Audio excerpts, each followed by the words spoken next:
The year is 1917. The world is at war. A brutal, bloody conflict engulfs Europe. Millions clash in a struggle for dominance. From the trenches of France to the fields of Flanders, a generation sacrifices itself. Empires crumble. Ideologies clash. The very future of civilization hangs in the balance. The United States, initially hesitant, joins the fray. American soldiers, young and untested, face the horrors of modern warfare. Among them is a young man from Tennessee. This is the story of Alvin York, the reluctant hero of World War I.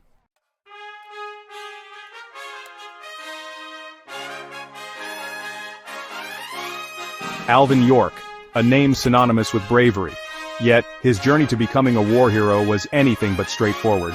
Born in the rural backwoods of Tennessee, York was a skilled marksman and a devout Christian. His faith, however, conflicted with the idea of taking another life. War, to him, was a violation of his deeply held beliefs. York's story is a testament to the complexities of war and the inner turmoil it can inflict.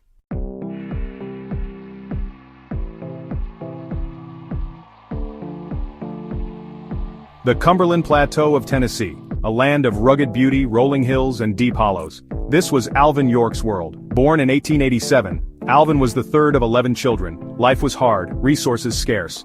Alvin learned the value of hard work, toiling alongside his father in the fields. Hunting and fishing weren't just pastimes, they were essential for survival. His marksmanship became legendary. "Thou shalt not kill," the commandment echoed in his soul, shaping his worldview and his destiny.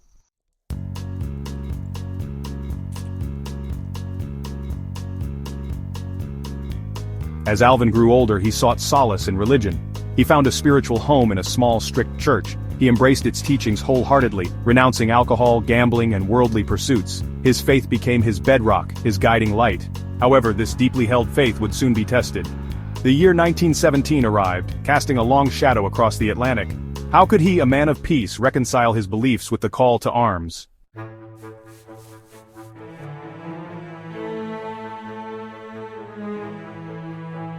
The draft notice arrived, a stark piece of paper that threatened to upend Alvin's world. He was ordered to report for duty, to join the fight raging across the ocean. Duty to his country clashed with the dictates of his conscience. Alvin wrestled with the dilemma. His family, steeped in patriotic tradition, urged him to answer the call. His community, caught up in the fervor of war, expected him to do his part. He sought exemption from military service, arguing that his religious beliefs forbade him from killing. His request was initially denied. Alvin, torn between his faith and his sense of duty, found himself at a crossroads.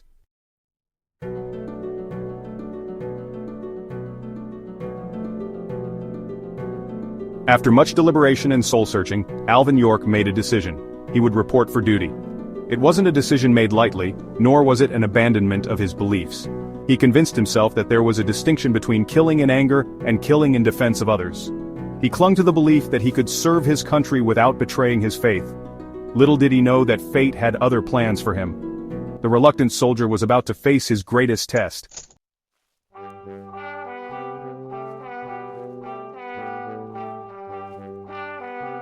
Picture this, fall, 1918. The Argonne Forest in France, a place of haunting beauty, now twisted and scarred by war. Imagine a dense, dark forest, sunlight struggling to penetrate the thick canopy. The air, thick with the stench of cordite and decay. The ground, pockmarked by shell craters, littered with the debris of battle. This was the Western Front, a brutal testament to the savagery of modern warfare. The Argonne Forest, a key strategic position, became a focal point of the Allied offensive. The stage was set for one of the bloodiest battles in American history.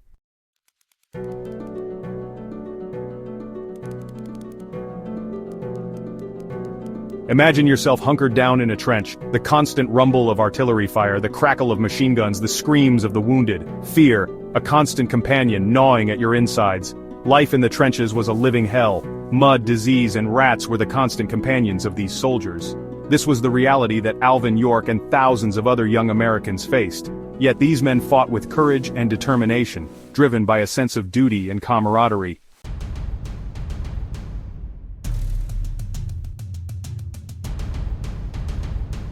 Alvin York, the quiet, devout farm boy from Tennessee, found himself a world away from the peaceful hills of his youth. He was assigned to Company G, 328th Infantry Regiment, 82nd Division. He was trained as a sharpshooter, his natural marksmanship honed to a razor's edge. But York, still troubled by his conscience, clung to the hope that he wouldn't have to take a life. His first experience under fire shattered that hope, yet amidst the carnage, York found his strength. he discovered a resilience within himself, a capacity for bravery that surprised even him.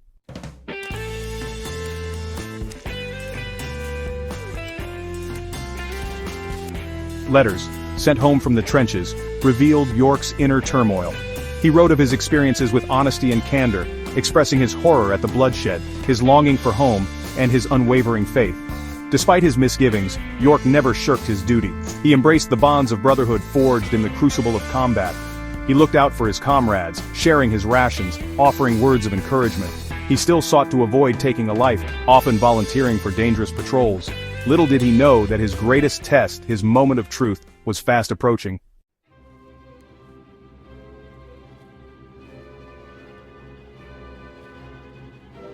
As the Allied offensive in the Argonne Forest gained momentum, York's unit found itself at the forefront of the assault. The objective to capture Hill 223, a heavily fortified German position that commanded a strategic view of the surrounding terrain. The assault was brutal. Machine gun fire ripped through the ranks of the advancing Americans. Artillery shells rained down from the sky, exploding with thunderous roars. York, his rifle in hand, his heart pounding in his chest, pushed forward with his comrades. The air was thick with the smell of gunpowder, the acrid taste of cordite stinging his nostrils. But nothing could have prepared him for the sheer ferocity, the overwhelming chaos of the battle that was about to unfold. For on that fateful day in the heart of the Argonne Forest, Alvin York, the reluctant soldier, the man of peace, would become a legend.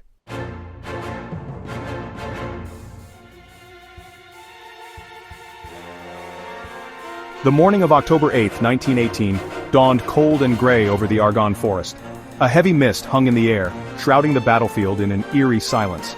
York's unit, part of a larger American force, had been tasked with infiltrating German lines and taking out a series of machine gun nests that were pinning down the advance. As they moved through the dense undergrowth, the silence was shattered by the sudden roar of machine gun fire. The air crackled, and men fell around York, cut down by a hail of bullets. The Americans, caught in the open, scrambled for cover, desperately trying to regroup. York, along with several other soldiers, found himself pinned down behind a small rise, German machine guns raking the area with deadly accuracy. Their advance had been halted, their numbers dwindling with every passing moment. York, his rifle clutched tightly in his hands, knew that something had to be done, and quickly, if they were to survive.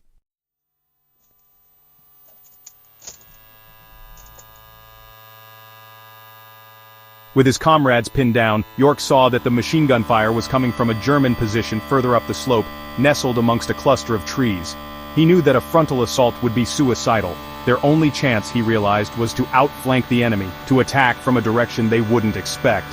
Quietly he explained his plan to the men around him. 7 soldiers, armed with rifles and grenades, volunteered to follow him. Crouching low, they crept through the undergrowth, using the cover of the terrain to mask their movements. Every step was fraught with danger, every rustle of leaves a potential giveaway. York, his senses on high alert, led his small band of men through the tangled undergrowth, closer and closer to the enemy position. He took a deep breath, his heart pounding in his chest, and prepared to strike.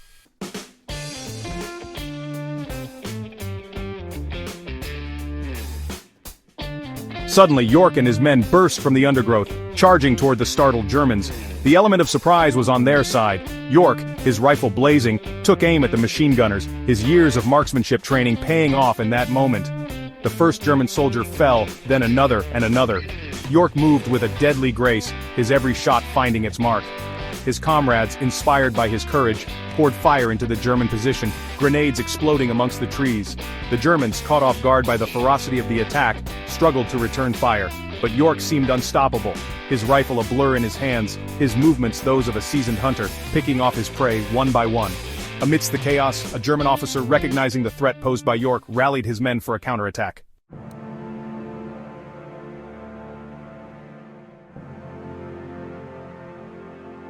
As the Germans charged, York's pistol barked, dropping the lead German soldier in his tracks. He continued to fire, his aim true, each shot finding its mark. The remaining Germans, their advance faltering, sought cover, returning fire from behind trees and rocks. York, taking advantage of the lull in the fighting, reloaded his rifle with lightning speed. He knew that he couldn't hold them off forever. His only hope was to convince them to surrender. Taking a deep breath, he shouted in his thick Tennessee drawl, "That's enough fighting for you! Come on out and surrender!" To his surprise, the German officer, seeing the futility of further resistance, emerged from his position, his hands raised in surrender. He spoke in broken English, "We surrender. You are one brave man." One by one, The remaining German soldiers followed their officer's lead, laying down their weapons, their faces etched with a mixture of awe and fear. The battle was over. In the aftermath of the battle, York's actions seemed almost superhuman, a testament to the courage that can reside in the heart of even the most reluctant warrior.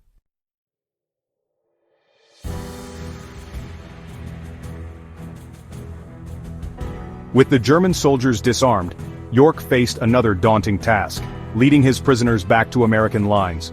Over 130 German soldiers, many of them wounded, were now under his control. He gathered his small band of men, and with rifles at the ready, they began the long trek back through the forest. As they made their way through the tangled undergrowth, they encountered scattered pockets of German resistance. York, his senses still on high alert, used his knowledge of the terrain and his sharpshooting skills to outmaneuver and disable the enemy, taking more prisoners along the way. Along the way, York, despite the language barrier, treated his prisoners with dignity and respect. He shared his rations with them, tended to their wounds as best he could, and assured them that they would be treated fairly once they reached American lines. The journey back was fraught with danger, but York, with his quiet determination and unwavering resolve, led his men and his prisoners to safety. As they emerged from the forest, weary and battle-scarred, they were met with disbelief and then jubilation by the American forces.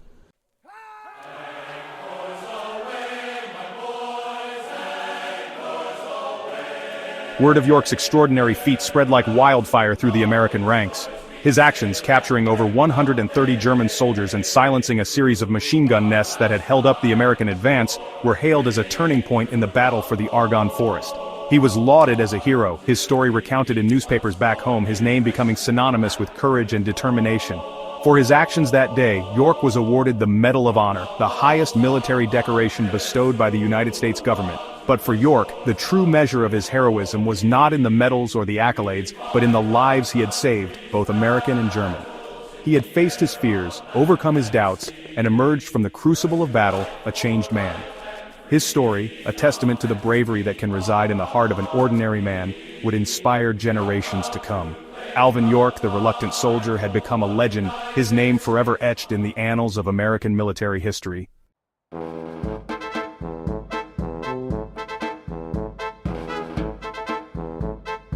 Victory came at a cost. The Argonne Forest, now silent, held the ghosts of thousands. Among them were friends York had made, boys from Tennessee who, like him, had answered their nation's call. York himself bore the scars of battle. A shrapnel wound to his leg served as a constant reminder of the horrors he'd witnessed. The physical pain, however, paled in comparison to the invisible wounds that ran deeper. He'd stared death in the face, had taken lives, even in the chaos of battle. It weighed heavily on his soul. The quiet, devout farm boy who'd marched off to war was forever altered by his experiences. Yet, amidst the darkness, a flicker of hope. He'd survived. He'd saved lives too, both American and German. His actions had helped bring the war closer to an end, but the journey to find peace, both within himself and his place in a world forever scarred by conflict, was just beginning.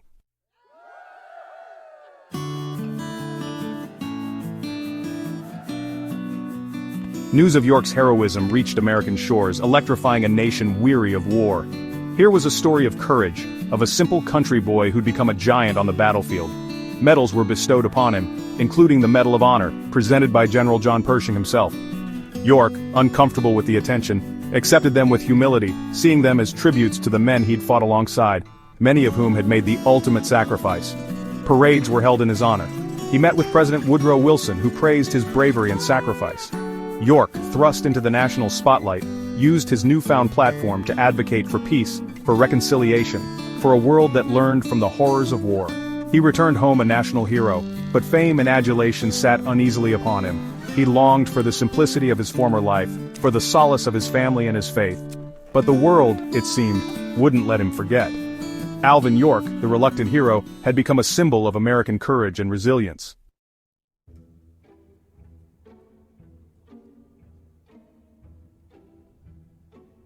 Section 3. The Hero's Homecoming. Pall Mall, Tennessee. A small town nestled in the foothills of the Smoky Mountains. Life here moved at a slower pace, untouched by the ravages of war that had consumed Europe. This was the world Alvin York longed to return to, the world he'd left behind. Upon his return he was greeted with open arms. His family, overjoyed to have him home safe, embraced him with tears of joy and relief. The community, proud of their native son, showered him with affection and respect. Yet beneath the surface, York struggled to adjust. The horrors of war, the memories of those he'd killed and those he couldn't save, haunted his dreams. He sought solace in his faith, in the familiar rhythms of rural life. But the world had changed him, and he knew he could never truly go back. He married his childhood sweetheart, Gracie Loretta Williams, and together they started a family. He worked tirelessly to improve the lives of his fellow Tennesseans, establishing a school and a foundation to provide educational opportunities for underprivileged children in his rural community. He believed that education was the key to a better future, a way to break the cycle of poverty and ignorance that often led to conflict.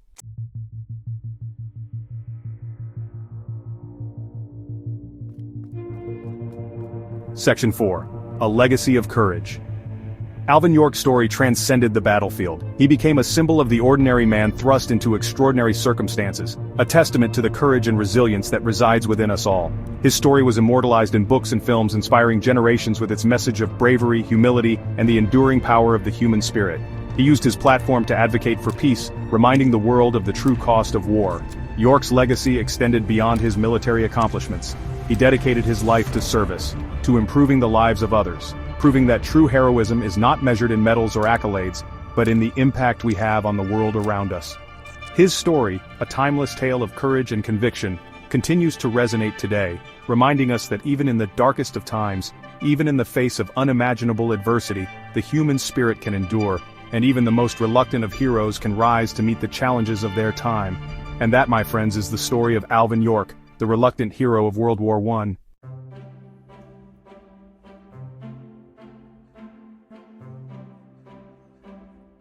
Section 1. From battlefield to backwoods, the echoes of war faded, replaced by the familiar rhythms of rural life. Alvin York, the reluctant hero, returned to the hills of Tennessee, seeking solace in the land that had nurtured him. He traded his uniform for overalls, his rifle for a plow, yet the memories of the Argonne Forest lingered, etched deep within his soul. The quiet dignity with which he'd faced battle translated into a steadfast commitment to his community. He poured his energy into building a better future for those around him, establishing a school to educate underprivileged children, his way of waging peace in a world still grappling with the aftermath of war. He remained a man of deep faith, his convictions unshaken by the horrors he'd witnessed. He spoke out against violence, urging understanding and reconciliation, reminding the world that true strength lay not in might, but in compassion and forgiveness. The world, eager for heroes, celebrated his wartime exploits, yet York never sought the limelight.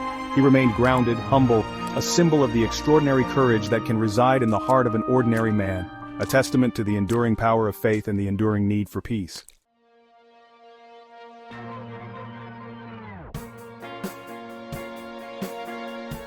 Section 2. An Enduring Legacy. Alvin York's story transcended the battlefields of France, resonating through generations.